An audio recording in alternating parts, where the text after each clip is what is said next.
은혜 안에 사는 삶이라는 제목으로 하나님의 말씀 살펴보고자 합니다.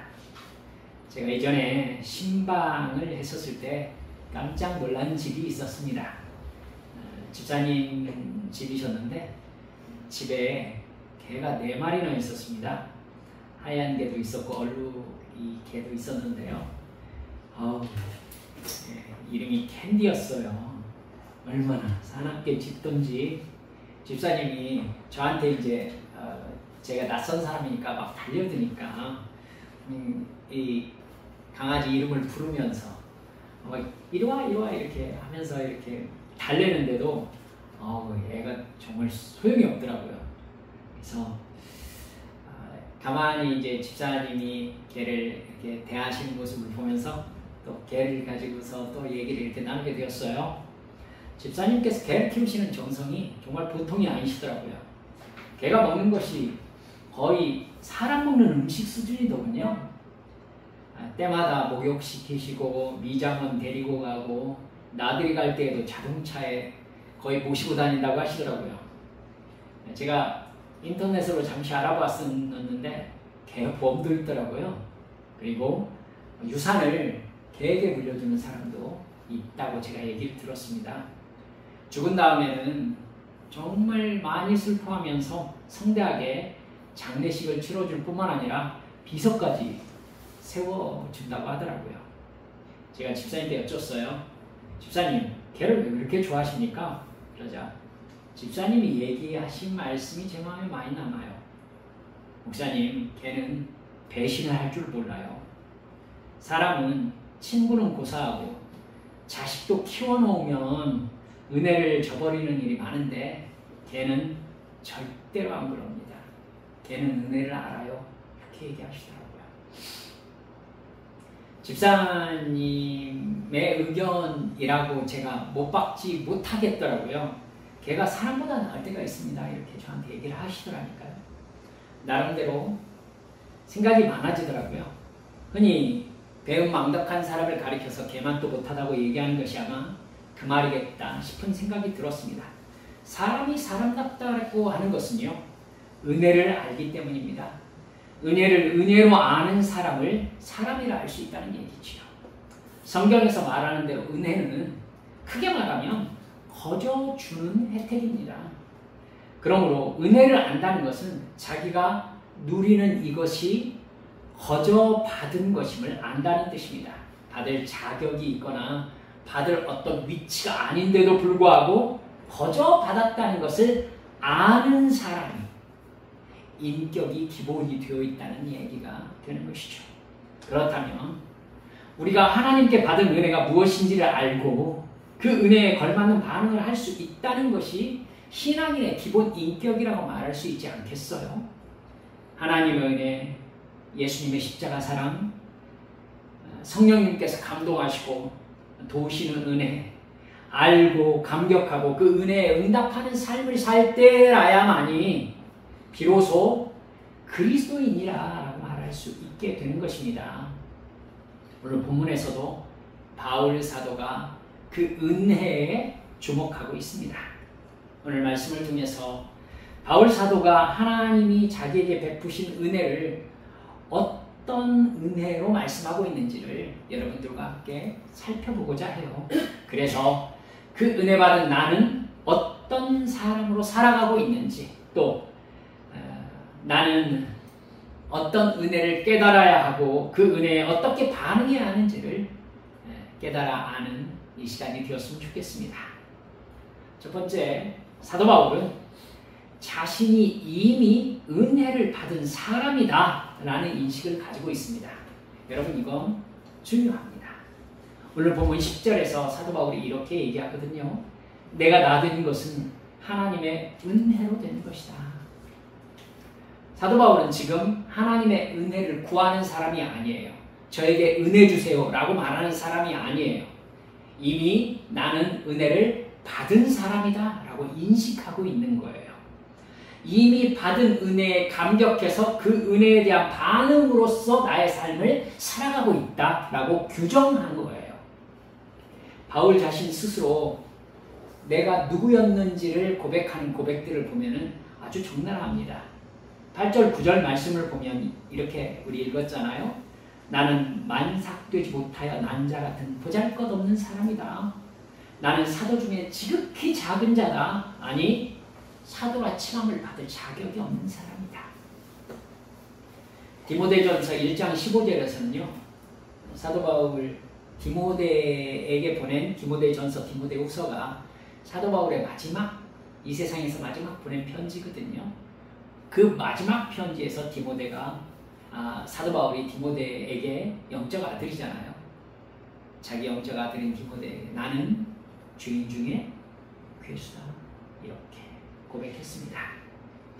그런 나인데도 사도가 되어 영생의 복음을 전할 수 있게 된 것은 모두 하나님께서 나에게 베풀어 주신 은혜 때문이라는 것입니다. 존귀한 하나님께서 죄인 중에 죄인인 나를 존귀한 하나님의 자녀요 복음 사역자로 불러주셨다는 것입니다. 지금 나는 이미 베풀어 주신 하나님의 은혜 가운데 살아가고 있는 천국 시민이라고 고백하고 있는 겁니다. 더욱이 사도 바울은요. 지금의 나를 만드시기 위해서 하나님께서 자기가 어머니 뱃속에 있을 때부터 자기를 택했다는 것을 깨달았다는 거예요. 사도 바울은 갈라디아서 1장 15절에서 이렇게 고백해요. 내 어머니의 태로부터 하나님께서 나를 택정하셨다. 여러분 사도 바울은요. 길리디아 다소라는 지역에서 출생했어요. 이건 이스라엘 영역 바깥에 있는 이제 그리스 지역의 그 지역 도시 이름이거든요. 거기는 학문이 잘 발달된 곳이었어요. 그가 그곳에서 태어나서 이제 예루살렘으로 와가지고 가말리알 문화생으로 들어갔던 유대인 2세인 거예요. 그러니까 엄밀히 말하면 헬라 지역에서 태어나서 본토 예루살렘으로 유학 온 사람이었던 거죠. 근데 어렸을 때부터 자기가 바리새인 출신이었으니까 가말리엘 문화생으로 들어가가지고 율법 공부를 되게 열심히 했던 사람인 겁니다. 당시에 율법 선생으로는 힐렐과 가말리엘이 있었는데 가말리엘이 더 정통으로 인정받고 있었어요. 힐렐은 약간 자유주의적인 경향이 있었는데 가말리엘은 그러니까 우리나라로 얘기할 것 같으면은 최고 학부, 그러니까 우리나라 흔히 말하는 뭐 서울대 이쪽 이제 학부였던 겁니다. 거기에서 사도 바울은 아주 율법 교육을 잘 받았던 사람이었어요. 만약에 그가 예루살렘에 태어났다면 어땠을까요? 사도 바울의 평생 사역은요, 이방인을 위한 선교 사역을 감당했던 사람이거든요.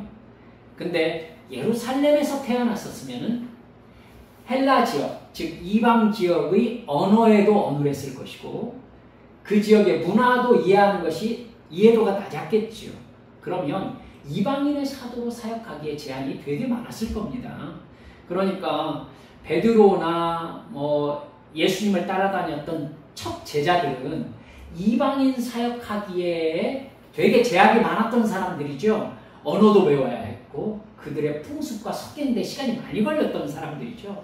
그러니까 성경에 그들의 이방인 사역이 기록되어 있지 않아요. 근데 사도 바울은 이방인 지역 출생 사람이었기 때문에 언어가 자유로웠던 거예요. 히브리어도 할 줄 알고 로마어도 할 수 있고 헬라어 말도 할 수 있고 이러니까 여러분들 뭐 이 사람은 어디 가든지 주의 복음을 전하게 준비된 사람이었던 거죠. 사도 바울이 생각할 때 주님께서 나를 이방인의 사역자로 쓰시려고 나를 어머니 뱃속에서부터 택하신 것이 맞아. 바울은 어머니의 태에서부터 자기를 이렇게 택하신 놀라운 하나님의 은혜가 있었기 때문에 오늘 이렇게 복음을 전하는 사도로서의 자기가 있을 수 있었다고 하나님 앞에 감사하는 것입니다. 자기가 하나님을 인식하기도 전에 하나님은 이미 나를 존재적으로 택하셨다는 것이죠. 기능적으로 택하신 것이 아니에요. 그는 그 은혜에 의해서 오늘 이 모습으로 이렇게 살아가고 있다고 고백하고 있습니다. 두 번째, 사도 바울은 또한 9절 말씀에서 하나님의 오래 참으신 은혜에 대해서 감사하고 있습니다. 9절 보면 나는 사도 중에 지극히 작은 자다. 나는 하나님의 교회를 박해하였으므로 사도라 칭함을 받기에 감당하지 못할 사람이다 고백하고 있어요. 바울이 여러분 율법의 앞장선 사람으로서 여러분 나사렛 예수교를 핍박하면서 다녔던 사람 아니겠습니까? 사도 바울은 그때 대단히 교만했습니다. 그때 하나님이 참아주셨죠. 바울에게 있어서 잊지 못할 기억이 남아있습니다. 무엇이냐면은 자기가 나중에 얘기를 하거든요. 스데반 집사님이 죽을 때 그 현장에 사도 바울이 있었습니다. 그때는 사울이라고 불렸죠. 그 자리에 있었는데 여러분 사도 바울 앞에다 사람들이 자기 겉옷을 벗어놓으면서 내가 스데반을 돌로 쳐 죽였다라는 증거를 삼았습니다. 그 정도로 이 바울 사도 그때 사울이었던 이 바울 사도가 인정받는 젊은이였음을 뜻하는 것이죠. 그러니까 바울 자기도 지금 어땠던 사람인 거냐면 스데반 집사가 마땅히 죽을 짓을 했다라고 증인을 선 사람인 겁니다.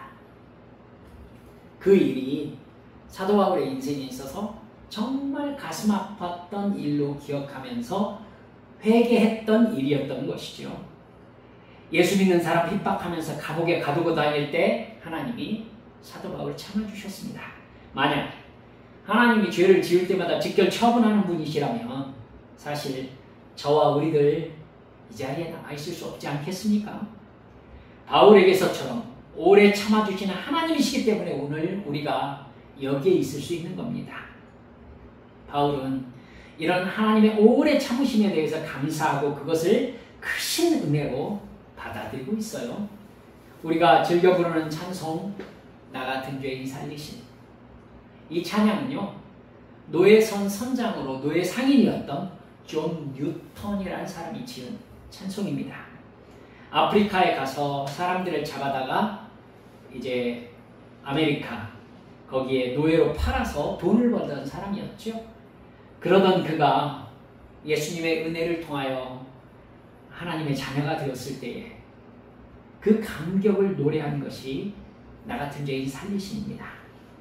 나 같은 죄인, 왜 나 같은 죄인이라고 했겠어요?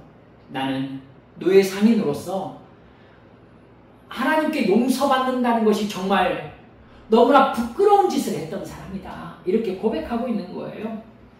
잃었던 생명을 찾았고 광명을 얻었네. 자기에게 오랫동안 많이도 참으신 하나님의 크신 은혜, 존 뉴턴 나중에 목사님이 되거든요. 그렇게 감사하면서 목사가 되어서 평생 복음을 전하는 사역자가 되었습니다. 그가 나이가 들었을 때에 알츠하이머가 심했던가 봐요. 이제 설교를 못하는 상황이 되었죠. 주변 사람들이 뉴턴 목사님에게 물었습니다. 목사님 혹시 기억나시는 것이 있으십니까? 뉴턴 목사님이 숨도 쉬지 않고 얘기했다고 하죠. 네, 제가 죄인이라는 것과 예수님이 저를 십자가의 사랑으로 구원하셨다는 것이 기억납니다. 바울 사도 역시 교회를 박해하는 나를 택하셔서 구원하시고 복음을 전하는 직분을 맡겨주신 은혜에 끝없이 감사하는 삶을 살고 있습니다. 우리가 죄인으로 하나님을 모르고 살 때에도 하나님은 우리에게 은혜를 베푸시며 오래오래 기다리시고 참아주셨습니다. 하나님께서 어느 날 우리에게 구원의 은혜를 베푸시고 십자가의 사랑을 믿게 하셨을 때에 우리는 하나님의 말씀에 순종하며 살겠다고 약속했었습니다. 하지만 사실 그 약속대로 우리는 하나님의 말씀에 온전히 순종하며 살고 있습니까? 사실 인간끼리 하는 약속은 지키면서도 하나님과 했던 기도의 약속, 예배의 약속, 순종하며 베풀겠노라, 참고 사랑하겠노라는 약속들 사실 내 마음대로 어기며 살 때가 너무나 많지 않습니까? 하면 좋고 안 해도 크게 지장 없다는 듯이 눈에 보이는 필요를 따라 하나님의 약속에는 우리들은 절대성을 부여하지 않을 때가 참 많습니다. 약속하고도 너무나 잘 어기는 거죠. 그러니까 엄격하게 얘기하면 하나님은 우리에게 참 많이 속으신 셈인 겁니다. 그럼에도 하나님은 또다시 나에게 기대하시면서 은혜를 베풀고 계시는 것이 지금 오늘 이 시간인 거예요. 제가 얘기를 들었습니다만 어떤 장로님이 사업에 실패했어요. 그분의 친구 되시는 연세 있으신 이렇게 장로님께서 사업 자금을 대주시고 계셨었거든요. 근데 그 사업 자금을 처음에 받았다가 그걸 이제 장로님, 좀 젊은 장로님이 날려먹은 거예요. 근데 이 연로하신 장로님께서 이 사람에게 2번, 3번 계속 자금을 대주시는 거예요. 주변 이렇게 집사님들이랑 얘기했어요. 장로님, 저 장로님 아무래도 남기기 어려우실 것 같은데 장로님 그렇게 계속 대주시다가 어떠시려고 그러세요? 그러니까 장로님이 말씀하시더라고요. 제가 이미 준 것 이거 찾으려면 저 사업 일으켜야죠. 하나님은 우리에게 예수님의 십자가 사랑 투자하셨습니다. 그러나 그 구원의 은혜를 받고 천국 백성으로 살겠다고 다짐하고서도 우리는 얼마나 세상 즐거움과 순간적인 혈기에 그 은혜를 탕진하며 살 때가 많았습니까? 하지만 하나님은 우리에게 베푸신 은혜가 헛되지 않게 하시기 위해서 오늘 또 우리에게 계속해서 투자하고 계십니다. 다시 말씀 깨닫게 하시고 다시 천국 백성의 영광을 가르쳐 주시고 세상의 돈만 따라가는 인생의 허무함을 깨닫게 하십니다. 천국 시민으로 예배하며 기도하며 베풀며 사는 삶으로 성숙하기를 기다리고 계시는 것이죠. 다시 참으시며 용서의 은혜를 베푸시고 계시는 것입니다. 그럼에도 혹시 우리들 아직도 하나님의 은혜가 아니라 내가 원하는 은혜를 좀 주시라고 하나님께 기도하는 철부지 탕자 같은 마음 가지고 있지는 않습니까? 생각해 보세요. 사도 바울은요, 가는 곳마다 채찍질과 감옥에 갇히는 것과 매맞는 것과 굶주리고 헐벗음을 감당했어요. 마치 거지처럼 온갖 고생을 감당하면서 복음 전파 사역을 수행했습니다. 어느 때는 해도 너무한다 싶을 정도로 고통 속에서 산 사람이에요. 여러분 사도행전 쭉 읽어보세요. 이 로마 시민권 가진 사도 바울이 왜 갇히고 매맞고 심지어 착고에 이렇게 채워져 가지고는 채찍질까지 당해야 됩니까? 충분히 안 그럴 수 있는 사람이거든요. 그런 그가 지금 자기가 태어나게 된 배경과 자기가 살아온 그 모든 시간들, 또 그 시간들 속에서 자기의 악함을 참아주시고 이 복된 사역, 사실 뭐가 복돼요? 사실은 인간적으로 말할 것 같으면 고생뿐이죠. 고생뿐이죠. 이런 인생 살려고 내가 태어났는가 싶을 정도로 심한 고통을 당했던 사람입니다. 굶주림을 알지 못했던 사람일 텐데 굶주렸고, 헐벗음을 알지 못하는 사람이었을 텐데도 헐벗었고, 여러분 태장으로 3번 맞았다고 그랬어요. 40에 하나 가방매를 3번 맞았다. 여러분 곤장을 맞은 거거든요. 40대를 맞으면은 죽는다고 알려져 있기 때문에 한 대를 덜 때리는 매를 맞은 거예요. 그러니까 살이 다 짓무른다고 합니다. 여러분, 근데 사도 바울은 감사하다는 거예요. 은혜라는 거예요. 우리 같으면 어쩌면 고생하면서 이렇게 힘들게 이런 모욕을 당하면서 가야 되는 길이라면은 저 안 왔습니다 라고 어망불평해도 시원치 않을 상황 아닐까요? 그러나 그는 자신의 지금 이 모든 현재가 하나님의 은혜로 말미암아 가능했다고, 나의 나된 것은 하나님의 은혜라고 고백하고 있는 겁니다. 그러고 보면 우리의 원망과 우리의 불평, 우리의 짜증은 너무 성급하죠. 그렇습니다. 나의 지금 환경과 내 자신의 모습이 모두 하나님의 오래 참으심의 결과입니다. 나에게 끝없이 베푸신 하나님의 사랑의 결과입니다.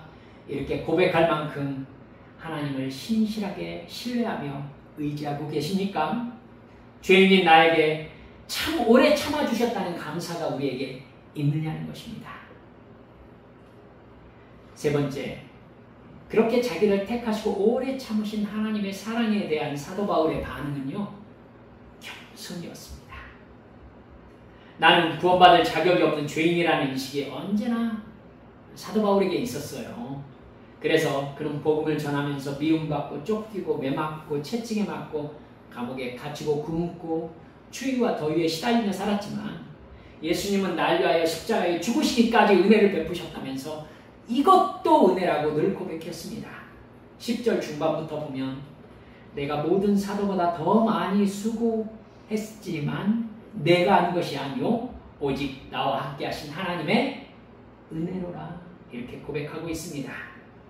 하나님은 사도 바울이 그처럼 고생하며 복음을 전파하는 중에도 그에게 육체의 질병을 주십니다.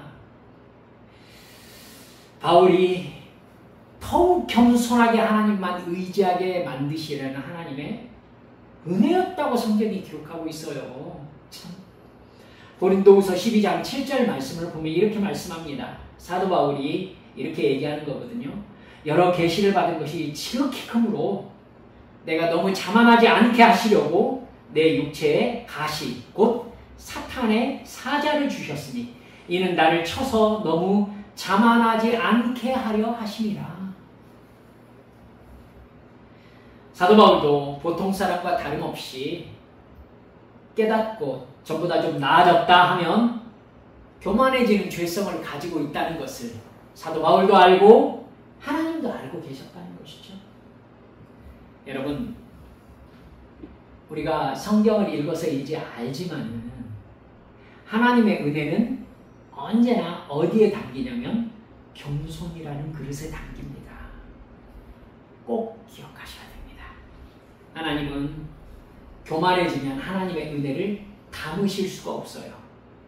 여러분, 이스라엘의 10왕들을 보면은 왕들이 맨 처음에 겸손하게 하나님께 은혜를 간구할 때 하나님께서 그들에게 형통함을 주시고 강함을 주시고 부귀함을 주시거든요. 그런데 꼭 그걸 받으면 그걸 가지고 마치 자기 것인 양 그걸로 교만합니다. 그러면 하나님의 은혜는 곧 고갈되고 말아요. 그러면 이 사람 죄악에 빠져서 곧 고통 속에 빠지는 것을 우리가 성경을 바라보면서 알고 있지 않습니까? 사랑하는 여러분들, 하나님의 은혜는요, 나를 낮추시는 하나님만 의지하는 하나님의 은혜라고 늘 고백하는 그 고백 속에 담긴다는 것을 잊지 마시기 바랍니다. 그렇기 때문에 하나님이요, 우리가 볼 때는 너무 심하다라는 생각이 들 만큼 여러분 말씀드렸지만 사탄의 가시를 주셨다. 사탄의 가시, 여러분 그걸 성경학자들은 대부분 안질이라고 얘기를 하거든요. 그래서 여러분 누가, 마가 이런 사람들이 아마 사도 바울의 이야기를 사도 바울이 이렇게 구술하는 것을 대필해가지고는 이제 성경을 써서 기록했다라고 이제 얘기를 하고 있어요. 그도 그럴 것이지 내가 내 글씨로 이렇게 큰 글씨로 쓴 것을 보라라고 기록한 부분이 분명히 나와요. 그래서 심한 안지를 아마 그 사탄의 가시라고 얘기를 하는 성경학자들이 있고요. 또 일부 성경학자들은요, 그것을 간질이라고도 얘기합니다. 사탄이라는 말이 병명에 들어가는 것이 간질이 대표적이었거든요. 사탄의 장막이다라고 이렇게 표현되어 있는 병이 바로 간질이었습니다. 뇌전증이라고 지금 얘기를 하지 않습니까? 여러분, 그러면 사도 바울이 정말 고쳐달라고 얘기할 만한 병 아니겠어요? 하나님의 말씀을 전하는데 혹시 뇌전증 발작이 일어나면은 하나님의 영광을 가리는 거 아니냐고 얘기할 만한 상황에 놓이지 않겠어요? 그럼에도 불구하고 사도 바울이 뭐라고 해요? 나의 받은 것은 오직 하나님의 은혜다. 나를 그렇게 낮추심으로 말미암아 내가 그렇게 온전히 하나님만 의지하는 낮은 자가 되게 하심으로 말미암아 하나님께서 나에게 뭐 하신다? 복을 주신다. 내가 연약할수록, 내가 낮을수록, 내가 정말 어려울수록, 연약할수록 하나님만 의지하니까 하나님이 나에게 복을 주실 수 있는 것이다. 이게 바로 겸손임을 믿으시기 바랍니다. 말씀을 마무리하면서 미국의 자동차 왕이라고 불렸던 헨리 포드라는 사람의 일화가 이렇게 전해오는 게 있더라고요. 자동차 정비사가 자동차를 운전하고 가다가 중간에 서버렸습니다. 이것저것 손대는데 시동이 걸리질 않습니다. 그런데 여러분, 웬 노인이 이렇게 쓱 지나가다가 창문을 쓱 내리고는 젊은이, 내가 좀 도와줄까? 합니다. 그자 그 양반이 그 노인분께 아유, 제가 자동차 정비사입니다. 이렇게 얘기를 합니다. 상관하지 말라는 거죠. 내가 알아서 할 테니까. 그럼에도 불구하고 이 차를 멈추고는 내려와서 이 정비사가 차를 손대는 걸 흥미롭게 지켜봅니다. 근데 시동이 안 걸려요.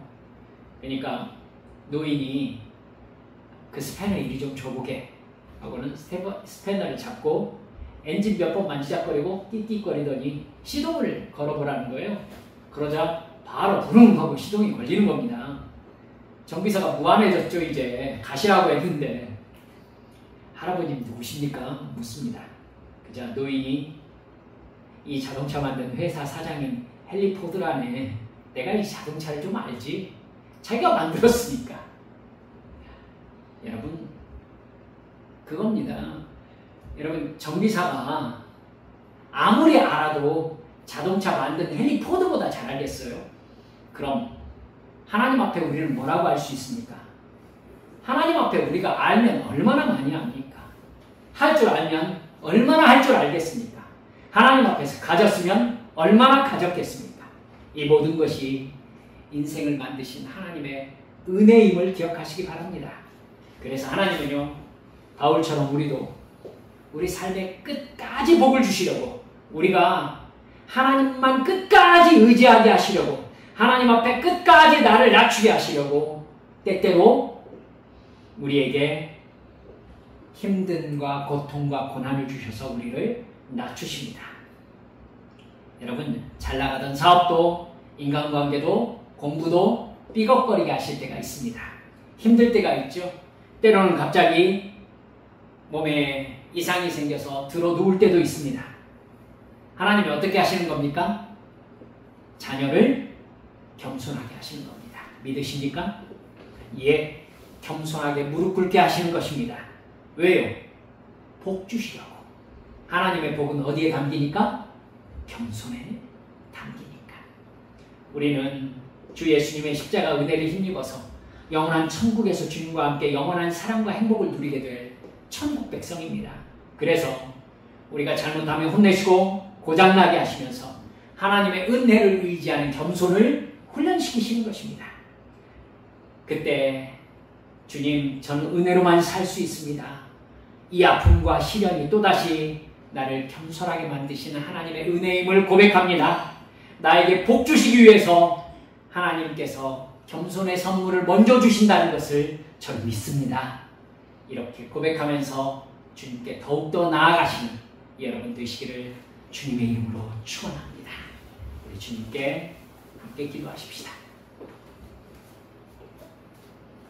사도 바울은 자기가 힘들게 사역하고 있다는 것에 대해서 하나님, 저에게 왜 이렇게까지 하십니까? 라는 생각하고 있지 않습니다. 하나님께서 더 큰 영적인 세계를 열어주시려고, 하나님의 더 큰 은혜를 깨닫게 하시려고, 하나님의 더 큰 깊이의 지혜를 하나님께서 계시를 알게 주시려고 나를 더 낮추시고 겸손하게 하시는구나. 주님, 저도 사도 바울처럼 이 모든 것이 하나님의 은혜임을 깨닫고 주님께서 나를 더 큰 은혜 주시려고 낮추시는 그 은혜에 진정으로 감사할 수 있는 참된 믿음 갖게 해주시라고 주님 앞에 함께 통성으로 기도하십시다. 아버지 하나님,